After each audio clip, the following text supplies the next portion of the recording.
Hello, this is Irina Benedict, and I'll be hosting the Becoming Truly Free retreat. As a child, I was physically abused, emotionally abused, and sexually abused. And I always wanted freedom. I always wanted to break free of the limitations, to break free of the beliefs that I gathered having gone through all of this abuse. My question always was, how can I free myself? How can I run away from home, free myself physically? But what I realized, most importantly, we need to free ourselves emotionally. My basic question was, who would I have been if I was raised by different parents, by a different family, by a different set of conditions? Because I am after becoming all that I can be in this life. I don't know about you, but if you're watching this, I'm pretty sure you are a person who wants to do more, to become actually all that you can be. So in my journey to freedom, I first got the physical freedom. I left my parents' home. I went and worked very far away from where my parents were, and later on I came to Canada. So I left completely my country and came here to find that freedom. But I realized until I became free emotionally, that physical freedom is not enough. And this is what I want you to ponder. This is what I want to teach you. And this is why I feel this is very important when you want to step up in your business, when you want to go to your next level. So the first part in discovering this freedom for yourself is to observe when you feel that need to prove yourself. Because when you see that need to prove yourself or to please others, which is kind of the same thing, you want to prove you're a kind person, you're a good person, that is an indication that you are not emotionally free. Proving oneself comes from the belief that you're not good enough, therefore you have to prove, you have to do something that maybe you're not enthusiastic about, you have to say yes when you mean no. And that when you feel that you want to prove yourself, I invite you to discover what in you makes you want to prove yourself. So that's number one indication you're not totally free. Second indication you're not totally free is when you don't have time. And I know your life could be busy, you could have a business, you can have a family, you can look after this and that and volunteer and all of that. But I tell you, people who are balanced, people who feel free, they are in charge of their schedule, they are in charge of their life, and they know what to focus on and what to say no of.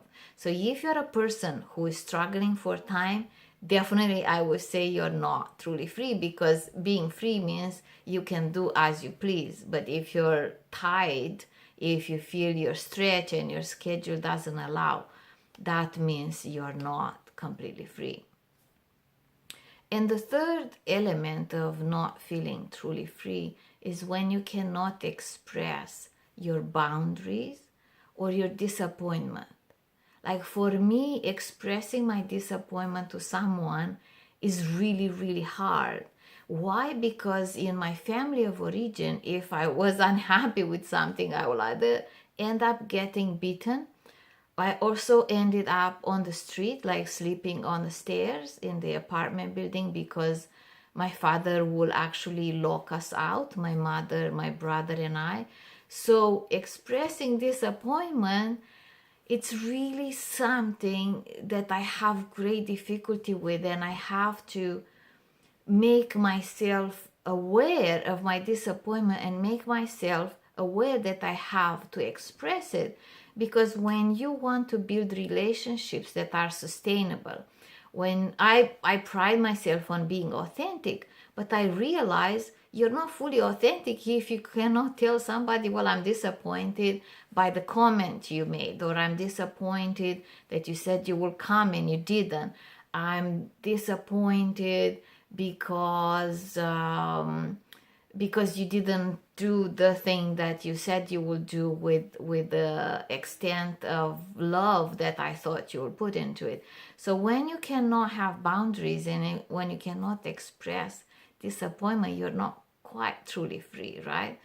So if you exhibit any of those, the need to prove yourself, saying yes, being the good girl or the good guy, and not having time or having difficulties with boundaries and expressing disappointment, because with boundaries, what's happening, I work with clients who have team. I have team too. And when we cannot fully express our needs and what we need and how we need it done, and then when something was not done correctly, then we're not able to build relationships that are long-term and sustaining. And if we don't build long-term sustaining relationship means a relationship where the exchange of energy is mutual. You give energy to that person. If it's a person you pay them money, and you receive energy like you receive their work back. But if that relationship leaves you struggling, stressed, resentful, that means you're paying the person and you're giving your energy away, because anger, resentment, frustration takes energy. So that means you're not in a balanced energy exchange. And this is why I invite you to explore this topic of how free you are. How free do you feel? How free do you feel in your life? How do you feel in your business? You may be the CEO of your business and you can feel your hands being tied. So I invite you to explore those topics. Contact with me. Come to the retreat if you can, May 31st, June 1st in Markdale, Ontario. You will see the details on this page. And if that's not possible, I also host this retreat online. So contact with me, get in touch, and let's become truly free, because once we do that, the world peace is possible, because the world peace becomes with each and every one of us, inner peace. So having inner peace is a big accomplishment for this life. I hope I inspire you, and I hope you will get in touch with me. Blessings to you. Bye.